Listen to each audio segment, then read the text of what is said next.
मैं किशन एक बार पुनः आपके इस प्यारे से एजुकेशन चैनल पे आपका स्वागत करते हैं। पोटेंशियल के केस पे मैं आपसे बातें कर रहा था। उसी पोटेंशियल के केस को हम आगे बढ़ाते हुए उसके अंदर हम धारिता, वैद्युत धारिता, कैपेसिटेंस पे हम बात करेंगे। उसको हम वैद्युत धारिता, अब इसको कैपेसिटर, जिसको संधारित्र, दोनों में बहुत अंतर है। ठीक है, तो इन अंतर को भी हम समझा के चलेंगे कि वैद्युत धारिता क्या होती है और ये संधारित्र क्या होता है। आज का जो हमारा लेक्चर होगा वो प्योर फील के लिए होगा। मैं आपको फील कराऊंगा होता क्या है, कैपेसिटर क्या होता है और कैपेसिटेंस क्या होता है, इस पे मैं आपसे बातें करूंगा और दोनों का एक फील। जैसे कि कक्षा 10 में एक कांस्टेंट पढ़ा है जो मटेरियल पे डिपेंड करता था, रेजिस्टेंस, प्रतिरोध, जिसका मात्रक आप ओम ट्रीट करते थे, वैसे ही यह भी एक क्या है, एक उसी प्रकार का कांस्टेंट है, नियतांक है ना। अब आपको क्या मिलेगा इस केस में, इस केस में आपको मिल जाएगा, यहाँ पे आपको मिलेगा कैपेसिटेंस और एक में मिला रेजिस्टेंस। जब धारा फ्लो होने लगेगा, अभी यही चीज मैं आगे चलूंगा तो एलसीआर परिपथ में आपका इंडक्टर बनेगा, जहां पे हम लोग उसको यल से शो करेंगे। तो तीनों को मिला के एक परिपथ पढ़ना होता है एलसीआर। तो वो सारी चीजें बाद की है, तो हम उससे बाद में डिस्कस करेंगे। अभी क्या है, ये क्या होते हैं, ये क्या है, इन पर हम टोटल डिस्कशन करेंगे। तो देखिए उस टॉपिक पे हम डिस्कस करते हैं। तो जैसे कोई कुछ डिवाइस हमारे पास ऐसी डिवाइसेस हैं जिनको चलाने के लिए हमें ज्यादा वर्क करना होता है। ज्यादा वर्क करने का मतलब, यदि आप उसको चला रहे हो, प्लग से भी जोड़ रहे हो, जैसे फैन है, फैन को जब ऑन करना होता है तो अब फैन जब स्टार्ट लेता है तो जैसे होता है ना कि जनरेटर है तो उस पर हम बहुत स्टार्टिंग में बहुत ज्यादा वाला वर्क करते हैं। जब वर्क करते हैं तो उसके बाद वो स्मूथली क्या होता है, चलने लगता है। बहुत चीजों को भी आप देख ले तो इसी तरीके से जैसे फैन है, फैन स्टार्टिंग में ज्यादा एनर्जी लेता है, फिर वो क्या करता है, जब रनवे हो जाता है, चलने लगता है, तो धीरे धीरे क्या होता है कि अब वो ज्यादा एनर्जी को एब्जॉर्ब नहीं कर पाता ना। तो यानी कहने का मेरा मतलब, जैसे मोटर भी होता है, मोटर स्टार्टिंग में क्या होता है, स्टार्ट होने के लिए हमें ज्यादा एनर्जी देनी होती है ना, ज्यादा एनर्जी देनी होती है, ज्यादा करंट देना होता है, इस सेंस में समझे, ज्यादा करंट देना होता है जिससे वो स्टार्ट हो जाए। और स्टार्ट होने के बाद जितना वो स्टार्टिंग में लिया था उनके कंपेयर में वो क्या करते हैं, कम लेते हैं। जैसे फैन हो गया, मोटर हो गया, ये सारी चीजें जो है, और भी चीजें, टुल्लू जैसे होता है, जो पानी वाला टुल्लू होता है, वो भी स्टार्टिंग में क्या होता है, ज्यादा हमने उसको अप्लाई, उसको स्टार्ट करने के लिए हमें ज्यादा करंट देना होता है। तो उसी ज्यादा करंट के लिए हमें इसकी आवश्यकता पड़ती है। नॉर्मल एग्जांपल मैं सामान्य रूप से आपको एग्जांपल दिखाऊं जो सभी लोगों ने देखा है, फैन में जिनको आप कंडेंसर बोलते हो, व्हाइट कलर का होता है कंडेंसर। अब वो कंडेंसर का काम क्या है, वही जो अचानक से उसको तेज देर हाई करंट जो चाहिए, हाई करंट का मतलब यहाँ पे इस बात को समझो कि कुछ डिवाइसेस ऐसी होती है जिनको स्टार्ट होने के लिए हाई करंट की आवश्यकता होती है। हाई करंट का मतलब यहाँ पे क्या है, 25 एम्पियर से लेके 50 एम्पियर तक का उसको करंट चाहिए। जो नॉर्मल हमारे घर में करंट आता है वो करंट आपके मेन फ्यूज के अंदर वो उसका करंट होता है 30 एम्पियर तक, और जो हमारा फैन होता है वो चलने के लिए 5 एम्पियर तक ही लेता है ना। तो अब स्टार्टिंग में, अब देखो हमारे फ्यूज के पास 30 एम्पियर है, हमारे फ्यूज के पास 30 एम्पियर का करंट, फैन को स्टार्टिंग में कहां से कहां चाहिए, 25 से 50 से। हाँ, भले उसको चलने के लिए कंटिन्यू रन के लिए वो 5 एम्पियर पे ही रनवे होगा, बट स्टार्ट के लिए उसको क्या चाहिए, स्टार्ट के लिए उसको यहां से यहां तक का करंट चाहिए। तो कुछ ऐसी डिवाइसेस हैं कि उस डिवाइस को एट टाइम, या ऐसा भी कह ले कि उसको स्टार्ट होने के लिए एक बार बंडल में करंट चाहिए, इकट्ठा करंट चाहिए, हाई करंट चाहिए, उसको उसी को ये फुल फिल करता है, उसी को ये क्या करते हैं, कैपेसिटर फुल फिल करता है ना। कैपेसिटर एक डिवाइस होता है ना, जो उस डिवाइस को, यानी उस डिवाइस, इलेक्ट्रॉनिक डिवाइस को, यानी यह भी एक डिवाइस ही है, जो अदर डिवाइस का मीन्स ये अदर डिवाइस का मीन्स मतलब जैसे फैन हो गया, टुल्लू हो गया, इनको स्टार्ट कराने के लिए जो बंडल में करंट चाहिए, देखो चलने लगा।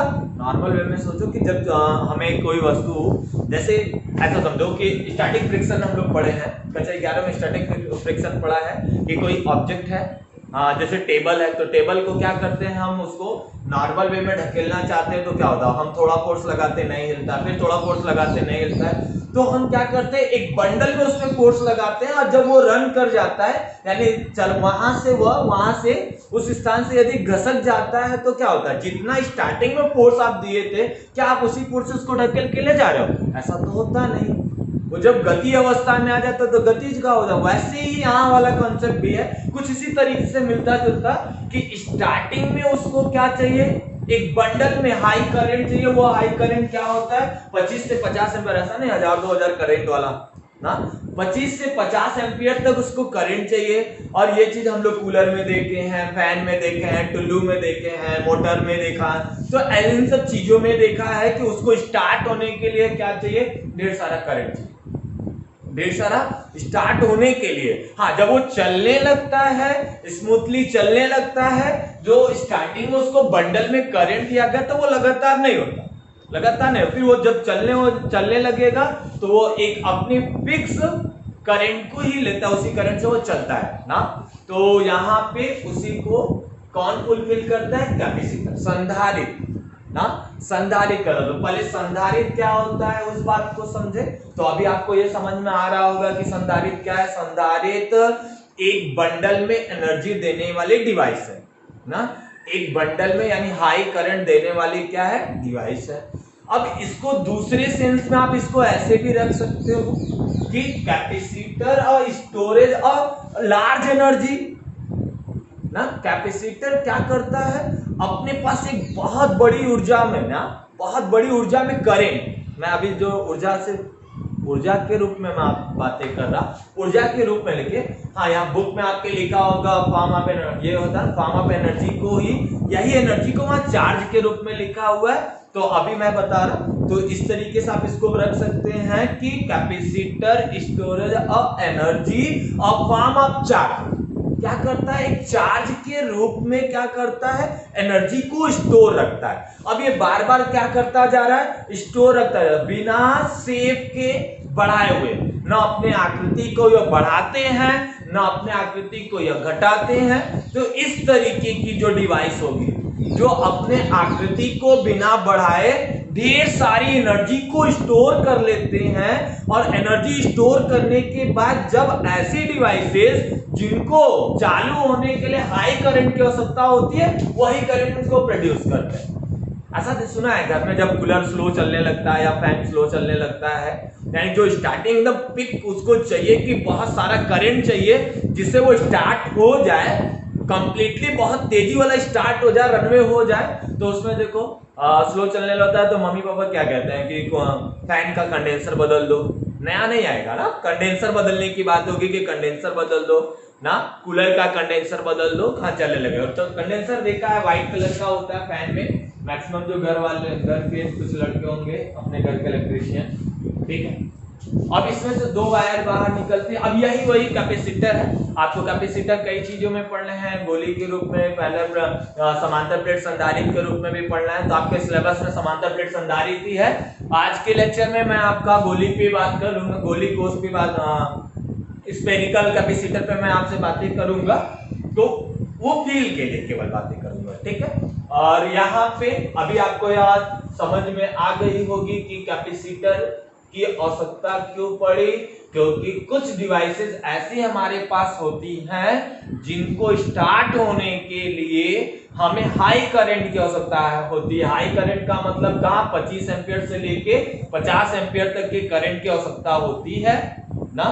अब उसी को फुलफिल कौन करता है, कैपेसिटर। अब ऐसा मैं नहीं कह रहा कि उस डिवाइस को लगातार इतना ही करंट चाहिए, मैं ये बातें नहीं कर रहा, मैं कहा केवल स्टार्ट होने के लिए ना, स्टार्ट होने के लिए चाहिए। फिर उसके बाद क्या, जब स्मूथली चलने लगता है ना, स्मूथली जब चलने, देखो जैसे बाइक होता है तो बाइक जब चालू करता है, स्टार्ट करता है तो उस समय ज्यादा एनर्जी चाहिए, फिर उसके बाद जब चलने लगता है तो रनवे हो जाता है ना। फिर उसके बाद जिस एनर्जी से आप उसको चालू किए थे, क्या उसी एनर्जी से उसको रास्ते भर ऐसा लेके जाता है? ऐसा तो होता नहीं। ठीक, तो वही, तो कैपेसिटर उसी हाई करंट को फुलफिल करता है। कैसे फुलफिल करता है? कैपेसिटर क्या करता है? अपने पास एनर्जी को स्टोर करता है। एनर्जी को स्टोर करता है फॉर्म ऑफ चार्ज के रूप में अपने पास क्या करता है? स्टोर करता है।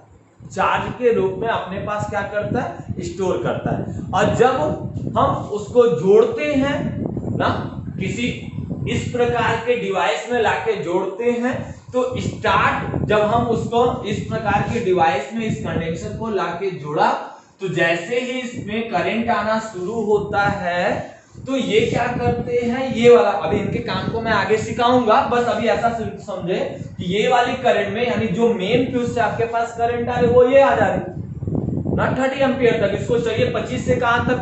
50 तक चाहिए, 25 से 50 तक चाहिए। अब इस कंडीशन पे कैपेसिटर क्या करता है?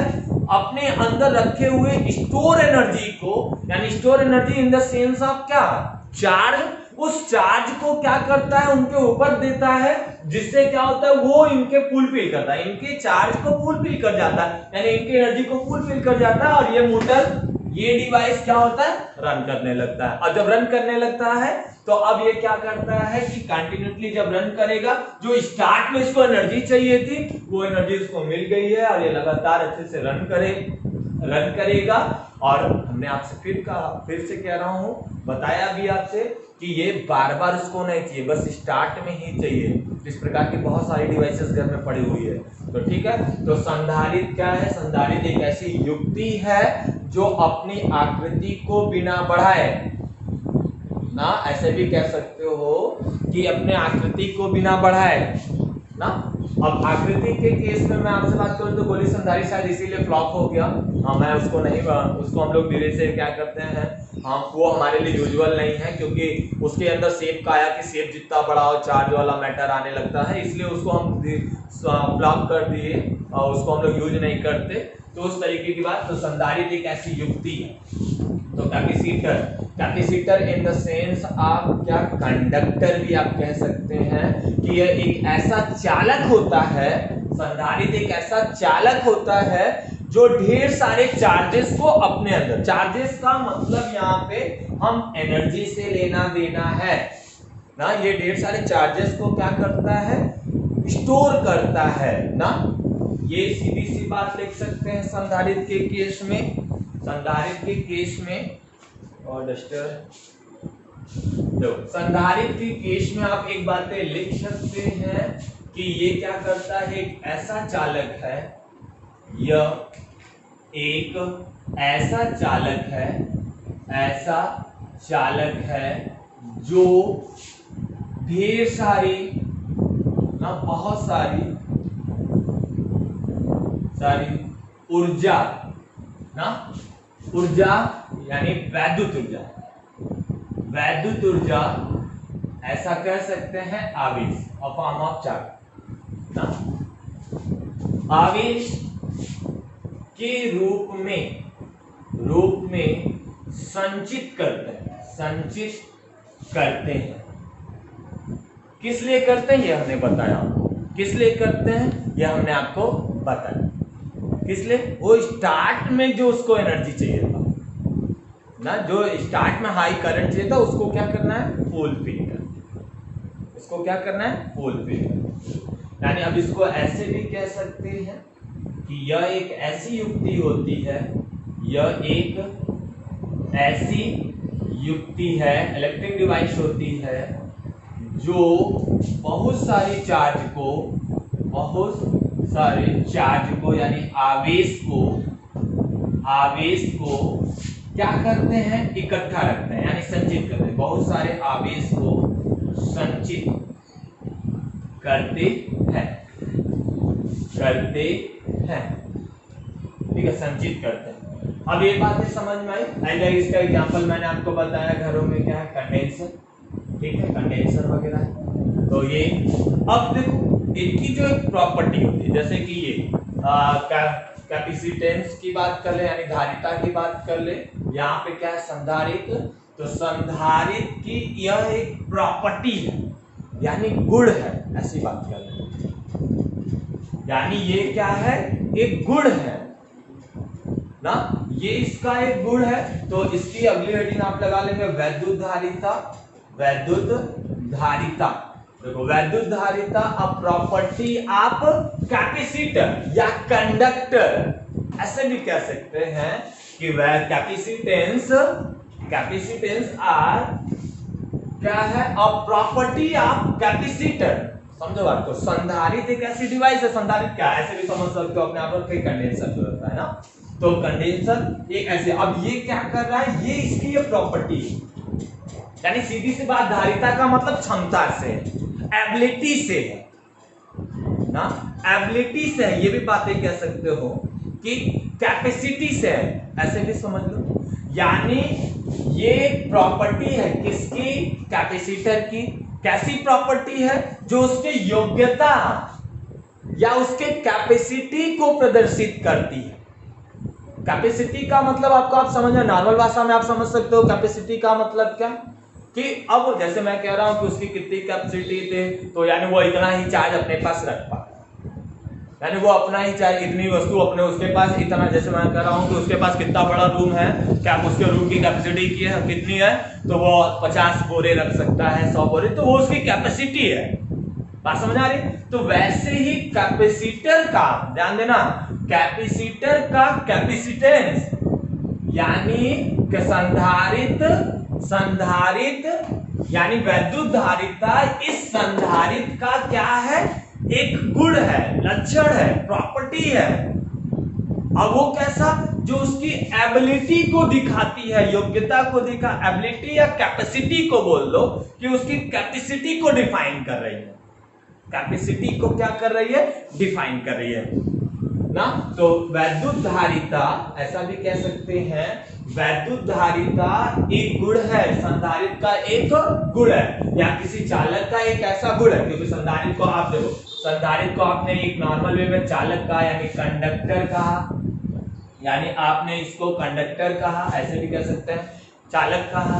अब चालक कह दिया तो चालक की ही प्रॉपर्टी क्या हो गई, कैपेसिटेंस, यानी वैद्युत धारिता किसी चालक की, किसी कंडक्टर की एक क्या है, किसी कंडक्टर की या कैपेसिटर की एक प्रॉपर्टी है, एक गुण है, जो उसकी क्षमता को प्रदर्शित करता है ना। तो सीधी सी बात आप ये लिख सकते हैं कि वैद्युत धारिता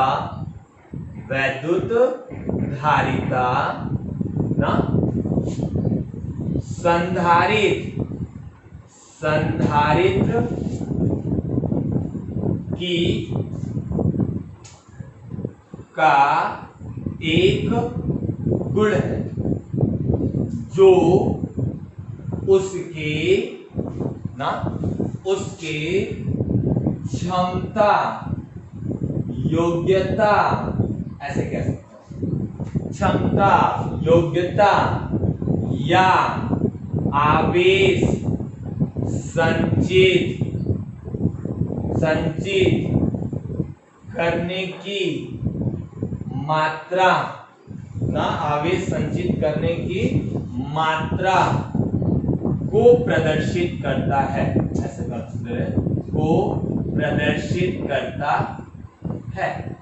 ये डिफाइन है ना, इसको रिप्रेजेंट करते हैं हम लोग सी से ना, कैपेसिटेंस।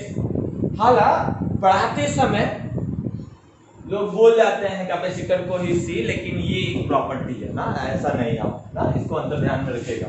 तो C equal to Q upon में भी, अब ये वाली बात, ये डिफाइन, बात समझ में आ रही है मैं क्या कह रहा हूं, उसकी क्षमता को प्रदर्शित कर, Q का टर्म क्यों आ, V का टर्म क्यों आ रहा, वो बातें, यानी मैं आपसे कहा कि यह कैपेसिटर एक ऐसी डिवाइस है जो ढेर सारी आवेश को क्या कर रहा है, स्टोर कर रहा है। क्यों स्टोर किया, अपने इलेक्ट्रिकल एनर्जी को बढ़ाने के लिए। इलेक्ट्रिकल एनर्जी को क्यों बढ़ाया, क्यों, मुझे ऐसी डिवाइस की आवश्यकता क्यों पड़ी थी, बात समझ आया ना, कि मुझे इस डिवाइस की आवश्यकता इसलिए पड़ी थी क्योंकि मुझे कुछ डिवाइसेस हमारे घर में ऐसे भी हैं जिनको स्टार्ट होने के लिए हाई करंट की आवश्यकता थी। उस हाई करंट को फुलफिल करने के लिए हमने एक हम लोग जैसे फिजिशियन ने एक डिवाइस दी, ना। फिजिशियन ने एक कॉम्बिनेशन बनाया ना, यह है तो वो कंडक्टर का ही बना है, तो ये उस कंडक्टरों का यूज करके एक डिवाइस बनाया जिसको हम लोग क्या कहते हैं, संधारित्र। अब संधारित्र को इस प्रकार से डेकोरेटेड किया गया या बनाया गया कि ये ढेर सारे चार्जेस को अपने अंदर रखे, बिना अपने आकृति को बढ़ाए ना, अपने डायमेंशन को बिना बढ़ाए, वो सारी चीजों पे। इसलिए मैंने कहा चार्ज को, यानी सीधी बात आप कॉन्सेप्ट रखो कि एनर्जी को बढ़ाया, अब फॉर्म ऑफ क्या, चार्ज। यानी कैपेसिटर क्या कर रहा है, storage of electrical energy of form of क्या, इलेक्ट्रिकल चार्ज। ठीक है, उस रूप में स्टोर किया। इसकी यही प्रॉपर्टी है, कैपेसिटेंस उसकी क्या है, प्रॉपर्टी है, यानी उसका एक गुण है। और ये गुण उसके किसको दिखा रहा, वो यह गुण उसके किसको, कैपेसिटर के किस चीज को दिखा रहा है कि इसका देखो हिंदी नाम समझो, सीधी सी बात, कैपेसिटेंस का मतलब कैपेसिटी से भी जोड़ सकते हो, इसको हम लोग कैपेसिटी से भी जोड़ सकते हैं कि क्षमता कितनी है ना, तो हम इसको क्षमता से जोड़ सकते हैं, ये एबिलिटी से जोड़ सकते हैं, योग्यता कितनी है, ऐसे भी बात है कि उसकी क्षमता कितनी, योग्यता कितनी है। ठीक है, डिफिनेशन तो आप ऐसे भी लिख सकते हो, किसी कंडक्टर में संचित करने वाले आवेश की मात्रा और उनके पोटेंशियल के अनुपात को भी क्या कहते हैं, कैपेसिटेंस, वैद्युतधारिता, ये बातें कह सकते हैं। इसके कोई प्रूविंग नहीं है, ये कुछ उसी तरीके का जो आप पढ़ के आए हो, V बराबर आई आर पढ़ के आया है ना, तो R इज अ रेजिस्टेंस, तो V बाई क्या, I, वैसा ही ये भी है कॉन्सेप्ट, वैसा ही है, V बराबर आई आर, तो I R बराबर क्या, ये भी एक कांस्टेंट था, ये भी एक कांस्टेंट ही है। यानी प्रकृति में जितनी भी कंडक्टर हैं उनका कैपेसिटेंस फिक्स है, नॉट डिपेंडेंट डायमेंशन, यानी not dependent Q and V, dimension नहीं, वो क्या कर रहा है, Q और V पे डिपेंड नहीं कर रहा। ये ऐसी बातें भी समझ सकते हो। अब देखो Q वाला V वाला टर्म क्यों आ रहा है, उस बात को समझो। जैसे मैं कहा Q, अभी आप कह रहे हो कि आवेश की मात्रा को बढ़ा रहा है, जैसे मैं इस लाइन को पढ़ूं कि आवेश को संचित कर रहा है, जब आवेश को संचित कर रहा है तो V क्यों आया, आवेश संचित होगा तो क्या बढ़ेगा, इलेक्ट्रिकल एनर्जी बढ़ जाएगी, इलेक्ट्रिकल एनर्जी बढ़ जाएगी। तो एक बात ध्यान दो, V का टर्म क्यों आया, V का टर्म क्यों आ रहा, जैसे मैं मान लो कि मैं एक ऐसे कंडक्टर ले रहा हूं और इस कंडक्टर पे पॉजिटिव चार्ज है, सरफेस पे कंडक्टर ही लेना है, अब नॉन कंडक्टिंग नहीं लेना, स्फीयर लिया और इस स्फीयर पे हमने कहा कि पॉजिटिव चार्ज है। ठीक है, पॉजिटिव चार्ज है और ये क्या कर रहा है, अब मैं क्या कर रहा हूं, इस पे चार्ज लाके इधर, मान लो इसके पास Q चार्जेस हमने डिस्ट्रीब्यूट किया है ना, इस पे Q चार्जेस ऑलरेडी है, ये जब करंट से जोड़ा, करंट से जोड़ने का मतलब मैं एक्सटर्नल वर्क द्वारा, एक्सटर्नल फोर्स द्वारा इस पे चार्ज को लाना शुरू किया।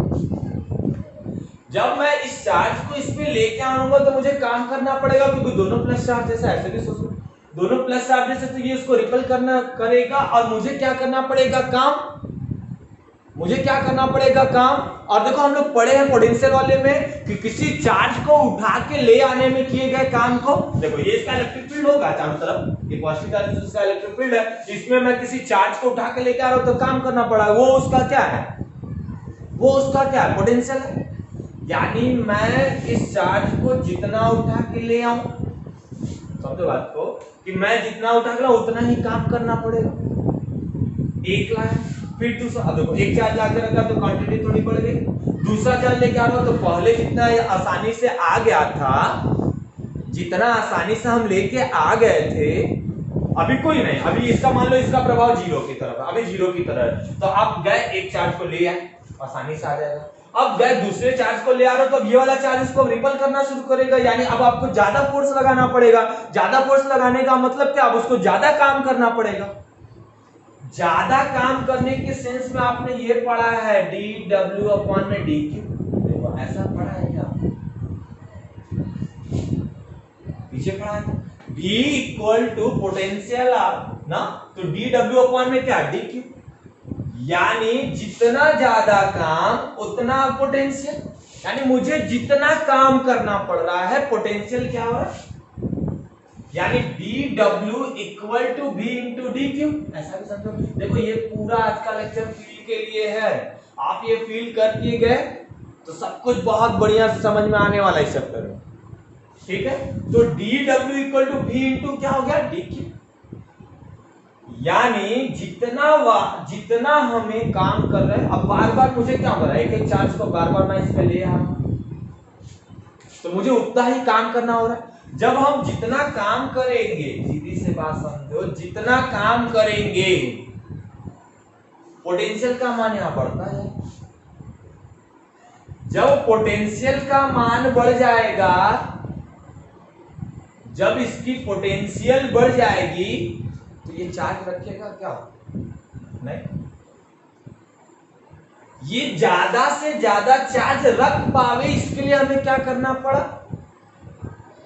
ये ज्यादा से ज्यादा चार्ज रख पावे इसके लिए हम प्रयास करते हैं कि मैं चार्ज लाके इसको दूं और इसका पोटेंशियल ना बढ़े, इसका पोटेंशियल क्या हो ना बढ़े। इसी बात को ध्यान में दो कि इसका चार्ज बढ़े, मैं लाके चार्ज रखा, इस बात को भी ध्यान देना कि चार्ज ला रहे हैं तो हमें उतना ही ज्यादा काम करना पड़ रहा है, और जब हम उतना ही काम कर रहे हैं तो इसका मान, V का मान, पोटेंशियल का मान बढ़ जा रहा है। पोटेंशियल का मान क्या हो रहा है? बढ़ जा रहा है। मुझे यहाँ पे उसी चीज को मिक्स करना है, यानी हमारा काम डिपेंड ऑन पोटेंशियल, यानी चार्ज भी तब हम उसी हिसाब से लाएंगे, ज्यादा काम करना हो गया, अब मैं रेस्ट फॉर्म पे चला गया, मैं काम नहीं करूंगा, इसलिए मुझे यहाँ Q का टर्म, V का टर्म लाना पड़ा, यानी यहाँ पे इसका पोटेंशियल इस सरफेस के पास, इधर पास में इसका पोटेंशियल V है, यानी मैं चार्ज ले आऊं, पोटेंशियल में बहुत ज्यादा इंक्रीमेंट ना हो। यदि ऐसा हुआ तो ये कंडक्टर ढेर सारे चार्ज को रख पाता है। यदि पोटेंशियल बढ़ गया तो ऑटोमेटिक ये चार्ज को क्या करेगा? कम रखेगा। ऑटोमेटिक अपने चार्ज को क्या करेगा? कम रखेगा। पोटेंशियल अधिक होने का मतलब ही अब वो चार्ज को, अधिक होने का मतलब उसको ज्यादा काम करना पड़ेगा, ज्यादा काम करना पड़ेगा तो वो चार्ज ज्यादा नहीं रख पाएगा। पोटेंशियल कम का मतलब क्या हुआ? उसको अब कम काम करना पड़ेगा तो बहुत सारे चार्ज को ले आ पाएगा। तो वही वाली बात यहाँ पे कि पोटेंशियल को ये कम करता है, यानी कैपेसिटर और device large collector large charge, यानी ये क्या करता है? ढेर सारे चार्जेस को स्टोर रखता है विथ रिस्पेक्ट ऑफ पोटेंशियल, यानी वो देखता भी है कि उसकी पोटेंशियल कैसी, यानी पोटेंशियल उसका क्या होगा? ज्यादा होगा, तो अब उसकी कैपेसिटेंस ऑटोमेटिक क्या हो जाएगी? कम। कैपेसिटेंस कम क्यों हो जाएगी? क्योंकि यहाँ पे मैंने उस टर्म्स को यूज किया, ऐसे समझो कि पोटेंशियल वो ज्यादा यूज करेगा तो Q, यानी उसका पोटेंशियल ज्यादा हो गया तो Q कम स्टोर होगा, और कम Q स्टोर होगा तो ऑटोमेटिक उसकी क्या घटी? क्षमता। तो कैपेसिटेंस भी ऑटोमेटिक क्या हो जाएगा? घट जाएगा। इसलिए हमें इस बात को ध्यान रखना होता है कि हम जब चार्जेस को ले आ रहे हैं इसके ऊपर, तो इसके पोटेंशियल का मान न घटे। यही कंडेंसर करता है पैन में, यही कंडेंसर का काम है। वो क्या करता है? ढेर सारी का कलेक्शन करता है, किसका? Electrical energy in the sense of क्या? चार्ज को करता है, और इस बात को ध्यान रखता है कि उसकी पोटेंशियल क्या हो? बढ़े नहीं। यदि बढ़ जाएगी तो उसकी क्षमता क्या हो जाएगी? घट जाएगी। इसलिए हमें यहाँ यूज करना होगा, इसकी कोई प्रूविंग नहीं है, डिफाइन है, डिफाइन सेक्टर है, किसी ने डिफाइन किया है, ठीक है। तो वो डिफाइन चीजें उसको हम प्रूव करेंगे, ठीक है। तो C बराबर Q बाई क्या होगा? V। बहुत जगह लिखते हैं Q directly proportional to V, ऐसे लिख देते हैं, लेकिन ऐसे नहीं। C इक्वल टू क्या हो जाएगा? Q by V। ये हुआ वैद्युत धारिता। तो आपको ये बातें समझ में आई, वैद्युत धारिता क्या है ना? इन दोनों में पहले अंतर समझ में आया क्या है? ये एक डिवाइस है और ये इसकी प्रॉपर्टी है, ये इसकी प्रॉपर्टी गुण ना, किसकी? कैपेसिटर की ये प्रॉपर्टी, और ये प्रॉपर्टी क्या है? अपने शेप को, ये उसकी क्षमता को दिखाता है।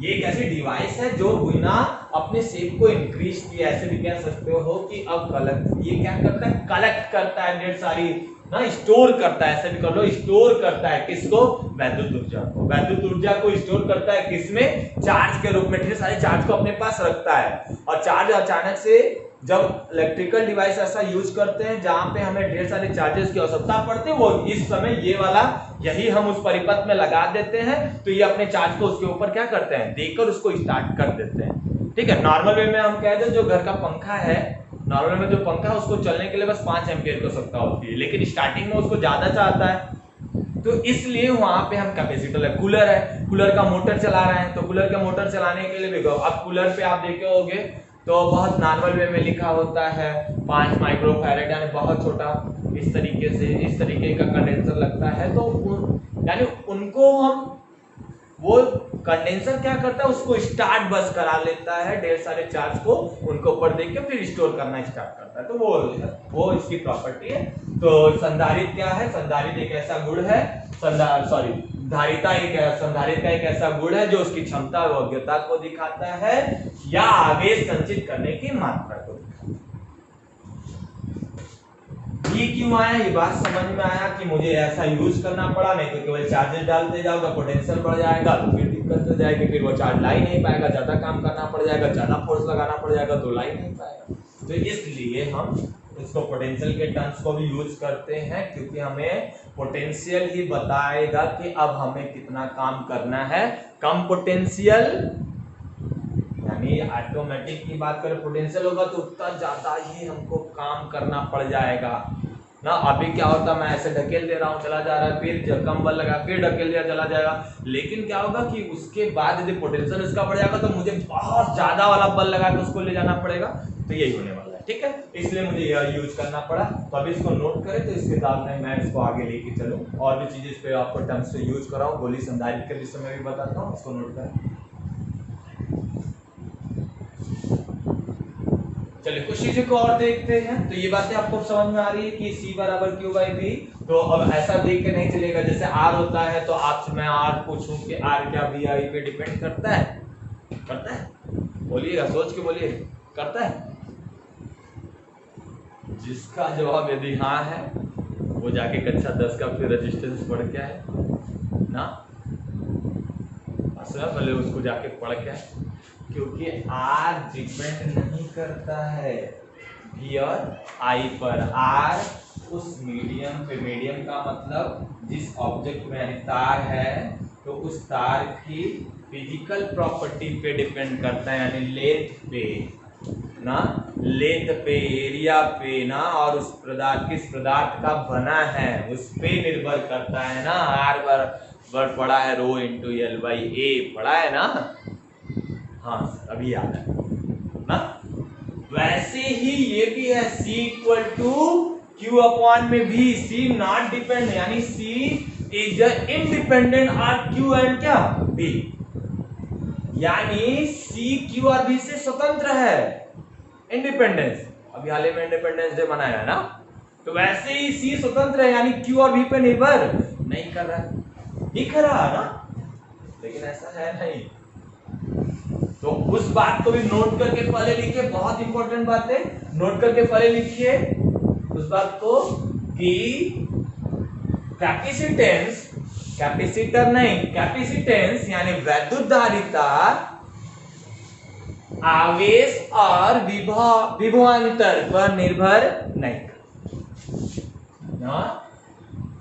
धारिता, वैद्युत धारिता प्रॉपर्टी है ये, कोई डिवाइस नहीं। धारिता क्या है, Q और V से स्वतंत्र है, यानी सीधी सीधी बात कर ले तो निर्भर, ऐसे कह सकते हो सीधी सीधी बात, वैद्युत धारिता Q और V पर, Q और V पर निर्भर नहीं करते, निर्भर नहीं करते, ऐसे बात है। अब दूसरी बात है इसमें लेके चलो, मैं कह रहा हूं ये डिपेंड करता है उनके डायमेंशन पर और मीडियम पे। मैं कह रहा हूं ये पहली बात। दूसरी बात, डिपेंड कर रहा है डायमेंशन पे, यानी उनका शेप कैसा है, उनका शेप कैसा है ये डिपेंड कर रहा है। हालांकि स्फीयर के लिए, स्फेरिकल के लिए शेप कैसा है, चलो अच्छा देखो, यानी वैद्युत धारिता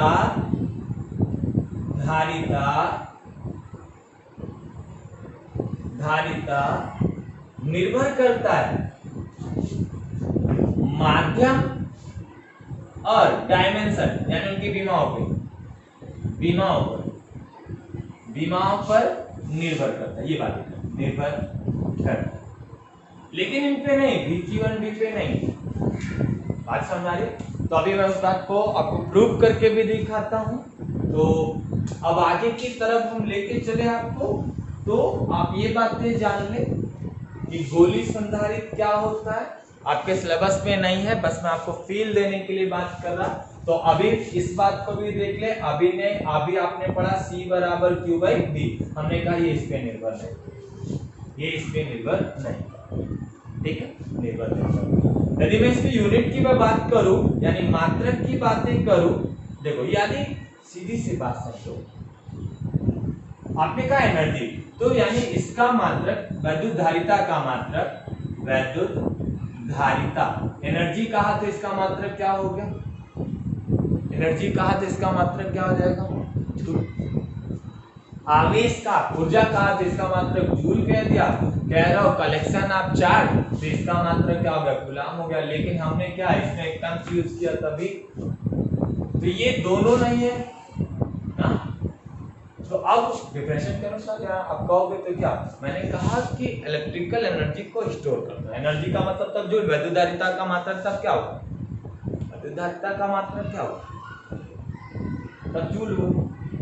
कह रहा हूं आवेश को स्टोर करता है, इसका मतलब किसको, कूलम तब हुआ। लेकिन ऐसा नहीं हुआ, हमने बताया आपको C बराबर Q/V। V क्यों हमें इसमें यूज करना पड़ा, ये बातें समझ में आई थी, क्योंकि पोटेंशियल पे ही निर्भर कर रहा है कि हमें कितना काम करना होगा, और काम से ही निर्भर कर रहा है कि हम कितने चार्ज को ले आ पाएंगे, यानी इसका मतलब वो डिवाइस कितने चार्ज को अपने ऊपर रख पाएगा, ये बात। तो C बराबर Q/V, हम इसके मात्रक की बात कर ले तो C मात्रक क्या हो जाएगा, यहाँ पे C बराबर इसका Q का हो जाएगा चार्ज, चार्ज का मतलब क्या हो जाएगा, कूलम, और यहाँ पे हो जाएगा इसका मात्रक क्या, वोल्ट, और इसी को हम लोग बोलते हैं फैरेड, इसी को बोलते हैं क्या, फैरेड, यानी इसी को शो करते हैं। एक कूलम, फैरेड क्या होता है, ये एक बड़ा मात्रक होता है।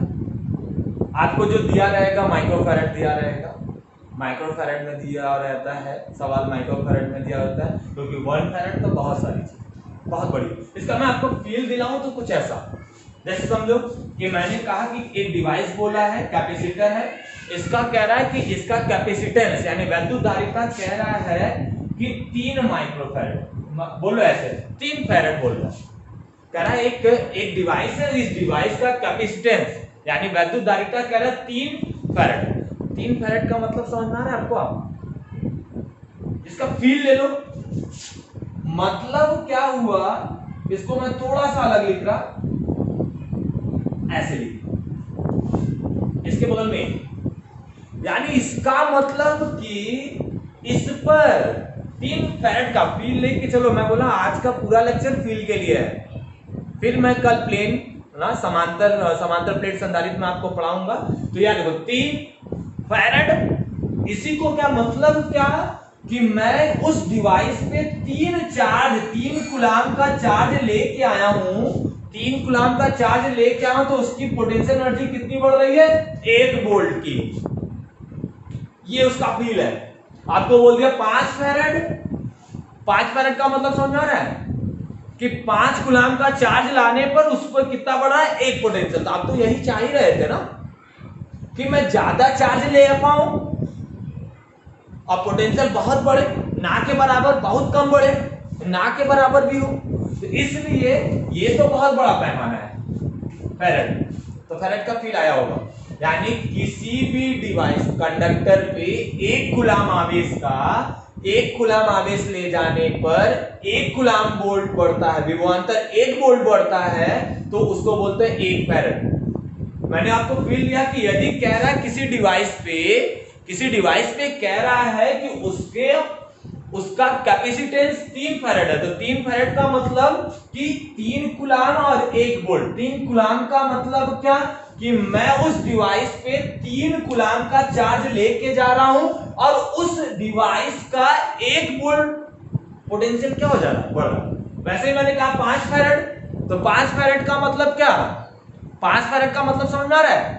5 फैरेड का मतलब कि मैं इस डिवाइस पे 5 कूलाम का चार्ज ले जा रहा हूं, 5 कूलाम का चार्ज इसके पास ले गया और इसका पोटेंशियल कितना बढ़ा, 1 वोल्ट। यानी चार्ज ज्यादा जाए पोटेंशियल कम बढ़े, ऐसा बोल रहा है। तो किसी भी डिवाइस की ना एक फिक्स होती है ना, कैपेसिटेंस फिक्स होती है, तो उसके लिए आप चिंतित नहीं होइएगा, ऐसा नहीं कि आप बदलेंगे, ठीक है। तो ये बात, ये इसका फील था, तो इस बात को आप लेकिन आपको जो मिलता है वो आपको क्या मिलेगा, माइक्रोफैरेड में मिलेगा। किस में मिलेगा, माइक्रोफैरेड में मिलेगा, ठीक है। तो आपको ये फील आया होगा कि 1 फैरेड क्या है, 1 फैरेड क्या है। बीमा लिख लीजिएगा आप लोग, ठीक है, बीमाएं वगैरह लिख लीजिएगा क्या होती है। अब अगली हेडिंग आप लगाइएगा, गोलीय संधारित्र स्फेरिकल कैपेसिटेंस ना, कैपेसिटर ऐसे कह लो, कैपेसिटर। चलो ये हमारे पास गोली, ऐसा लिख लेते हैं, गोली, स्फीयर खोखला, कंडक्टिव, ऐसा गोलीय चालक संधारित्र, ऐसा चालक बोल लो या गोलीय संधारित्र बोल लो, संधारित्र ना। अब देखो इस पे चार्जेस बटे हैं, इस पे चार्जेस बटा, ऐसा समझो, इस पे चार्जेस बटा है, ठीक है, इस पे चार्जेस बढ़ते हैं, इनका कैपेसिटेंस हमसे कह रहा है C बराबर Q, और इस पे चार्जेस हमने Q बांटे, Q अपॉन में V, Q अपॉन में V, इसका कैपेसिटेंस, ठीक। इसके एकदम पास वाले सरफेस पे आपको बताया हमने, सरफेस पे यानी एकदम पास में, हमने पोटेंशियल के केस में बताया है कि जो इसका पोटेंशियल होगा वो V, तो V बराबर होता है K इंटू Q अपॉन में क्या, Q अपॉन में R, यानी R का मतलब जो इसका रेडियस था, जो उसके पास वाले बिंदु में, यदि नहीं देखा है तो हम उसका लिंक डिस्क्रिप्शन में डाल देंगे, आप देख के आइए, तो इसका फील लीजिए, काफी मजा आने वाला है। तो V बराबर K इंटू Q अपॉन में क्या हो गया, R, यानी इसके पास, एकदम पास का जो पोटेंशियल है, एकदम पास का मतलब क्या, सरफेस पे जो इसका पोटेंशियल है वो V बराबर K इंटू Q अपॉन में कितना है, R। वैल्यू रखो तो C equal to Q upon में V, V की वैल्यू कितनी है, K इंटू Q अपॉन में क्या हो गया, R, R कहां जाएगा ऊपर, तो Q इंटू R अपॉन में K इंटू क्या हो जाएगा, Q, Q से Q कैंसिल, और K क्या था यहाँ पे, कूलाम कांस्टेंट क्या, V equal to 1 by 4 pi epsilon naught, Q upon में R, यही तो था K, याद रखिए। तो यानी C equal to R upon में यहां वैल्यू रखो तो 1 by 4 pi epsilon naught use कर लो, परम्यूटिविटी और ये वाला केस में एक अलग सा वीडियो बनाया हूं, पूरा इसको समझाया हूं, नहीं पढ़ा है तो उसका भी लिंक मैं डाल दूंगा, आप पढ़िएगा, क्योंकि अगले लेक्चर में जब मैं समांतर प्लेट संधारित्र पढ़ाऊंगा तो वहां पे इसका बहुत बढ़िया यूज है, जहां पे मैं ढेर सारे इस डाइइलेक्ट्रिक का यूज करने वाला।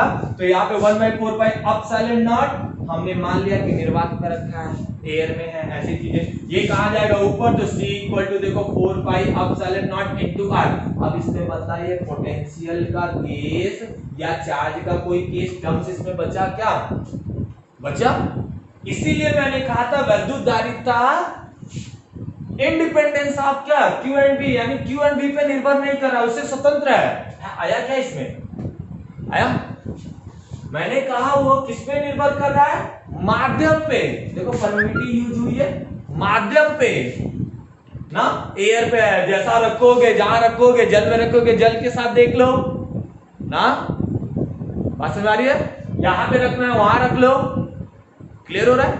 तो ये चीज है, R हमने कहा डायमेंशन पे, रेडियस पे, तो रेडियस पे, बात समझ आ गई। तो यानी स्फेरिकल मिरर का जो कैपेसिटेंस है, या ऐसे बात कर लो, capacitance depend on medium and क्या, dimension, depend on medium and क्या, डायमेंशन, क्लियर हुआ, क्लियर हुआ, चलो अच्छा, क्यों फ्लॉप हुआ उस बात को भी देख के चलो, जैसे मैं एक छोटा सा एग्जांपल ले लो, हमारे पास मैं एक स्फीयर ले लेता हूँ जिसकी रेडियस 1 मीटर, बात समझ रहे? 1 मीटर का रेडियस मतलब समझ 1 मीटर का रेडियस, ये 1 मीटर लगभग, यानी इतना बड़ा गोला, समझ में आ रहा है? इतना बड़ा गोला पे हमने चार्ज बांटा, बहुत सारे गोला, 1 मीटर का रेडियस, 1 मीटर का रेडियस समझ में आ रहा है ना? 1 मीटर का रेडियस मतलब 2 मीटर का डायमीटर, वो हो जाएगा, डायमीटर हो जाएगा, व्यास हो जाएगा।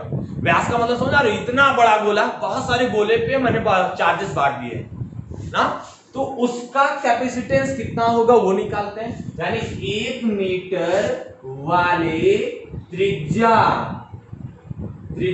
के गोलीय कोष ना, ऐसे समझ लो, गोलीय कोष की धारिता कितनी है। अब आप समझो, इस बात को समझो, इसकी धारिता कितनी है। C बराबर क्या, 1/4 pi epsilon not into R, यानी 1 मीटर, ऐसा समझो। यानी C बराबर 4 पाई एप्सिलॉन नॉट, यही आना है। अच्छा, इसको हम ऐसा लिख सकते हैं, इसकी वैल्यू देखो, इसकी वैल्यू हम लोग इस पूरे की वैल्यू क्या पढ़ते हैं, 9 गुणे 10 घाते 9, 10 घाते 9 मीटर, ऐसा 10 घाते 9 न्यूटन और कूलम, न्यूटन पर मीटर स्क्वायर, न्यूटन मीटर पर कूलम स्क्वायर, ऐसा।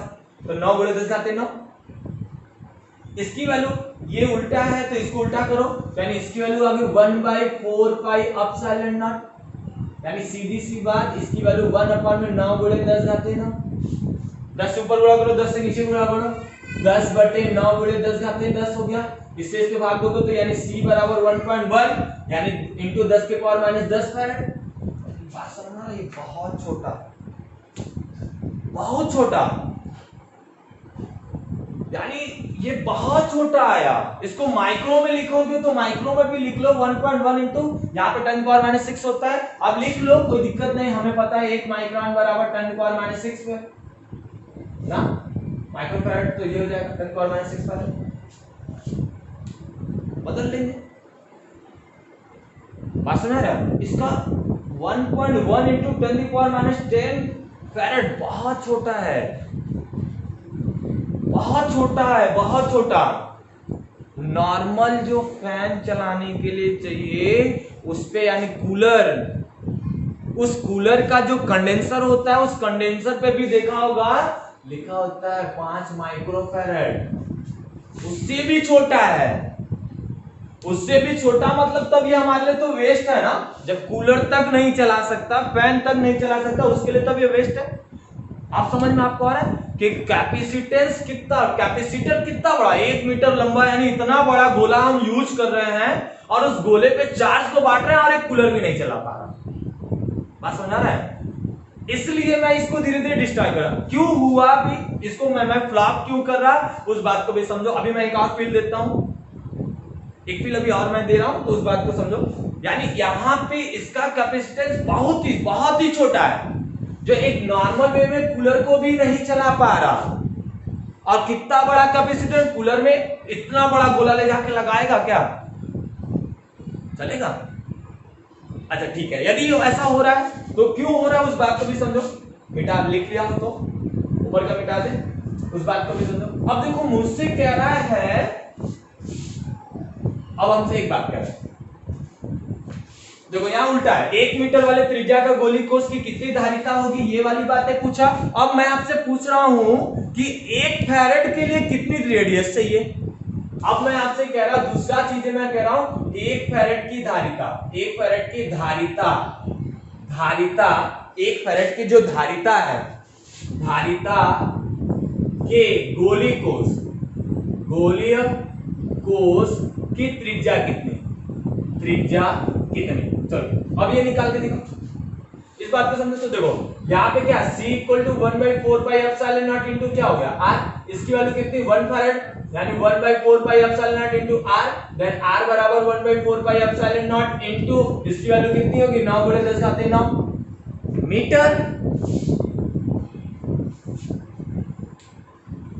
मीटर। यानी आपको अब समझ में आ रहा है, यानी 1 फैराड का कैपेसिटेंस चाहिए, 1 फैराड वाली क्षमता का। 1 फैराड का मतलब समझ में आ रहा है, 1 फैराड का मतलब एक कूलम चार्ज ले गया तो 1 वोल्ट विभवांतर बढ़ गया। तो ये बात भी ध्यान में रखो, 1 वोल्ट बढ़ रहा है, यानी वोल्ट जैसे जैसे बढ़ेगा कैपेसिटेंस वैसे वैसे कम होगा, क्षमता वैसे वैसे घटेगा। आप तो ऐसा चाह ही नहीं रहे थे, आप तो चाह रहे थे क्या, कैपेसिटेंस ज्यादा हो। कैपेसिटेंस ज्यादा का मतलब देखो पोटेंशियल बढ़ा, इसका मतलब चार्ज अब ये कम रख पाएगा।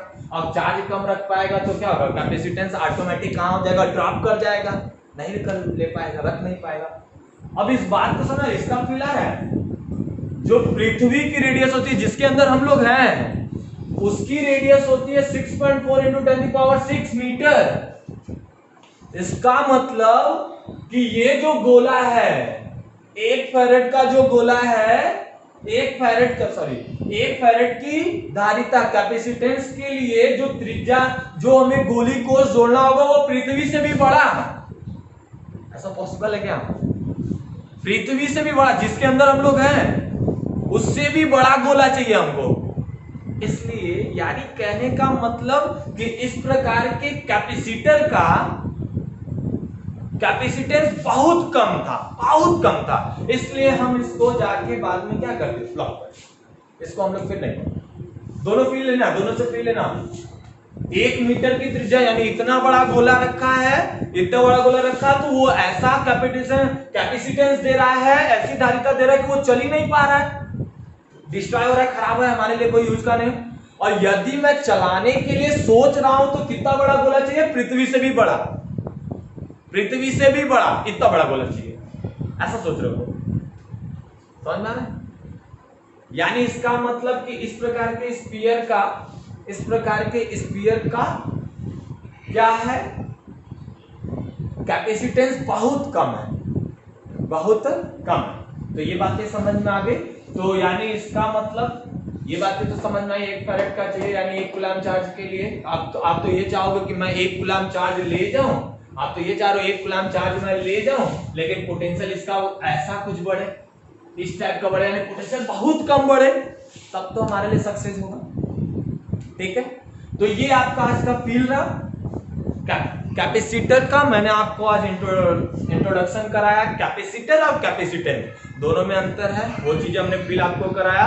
कैपेसिटेंस और प्रॉपर्टी ऑफ कैपेसिटर यानी ना, तो ये चीजें ध्यान में रखिएगा। जितनी चीजें आज हमने पढ़ा है उस चीज को आप अपने पास नोट करके रखिएगा। Thank you, good night. जब भी आप वीडियो देख रहे हो, good night, good morning and good evening. आज के लिए बस इतना ही। Thank you, best of luck. घर पे रहिए, सुरक्षित रहिए, ख्याल रखिए अपना, ठीक है, मन लगा के।